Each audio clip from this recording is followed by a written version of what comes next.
ஸல்லல்லாஹு அலைஹி வஸல்லம் தெளிவாக சொன்னார்கள், குல்லு கர்பின் ஜர்ர நஃஅன் ஃபஹுவ ரிபன். எந்த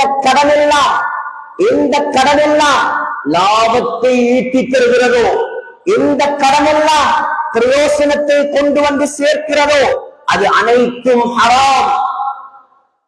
உதாரணமாக, பணத்தால் மாத்திரமல்ல, ஒரு கடனாளியால் எந்த லாபத்தையும் நீங்கள் அடையக்கூடாது.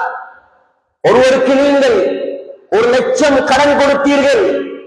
கடன் கொடுத்ததற்காக அவர் சொல்கிறார், நான் இப்பொழுது ஒரு பிரயாணம் செல்ல போகிறேன், புத்தளத்திலிருந்து கொழும்புக்கு செல்ல போகிறேன், வழியில் உங்களையும் இறக்கி விட்டு செல்கிறேன், என்னுடைய வாகனத்தில் நீங்கள் வரலாம். நீங்கள் யோசிக்கலாம், இதில் என்ன தவறு இருக்கிறது? ஆனால் இதற்கு முன்னால் உங்களோடு அவர் அப்படியான தொடர்பு இல்லாதவராக இருந்தால், கடன் கொடுத்ததற்காக வேண்டி உங்களை அவர் அவருடைய வாகனத்தில் ஏற்றினால் நீங்கள் வாகனத்தில் ஏறி செல்வதும் வட்டியாகத்தான் கணிக்கப்படும். அதுவும் ஹராம். ஒரு பிரயோசனம் அடைய முடியாது.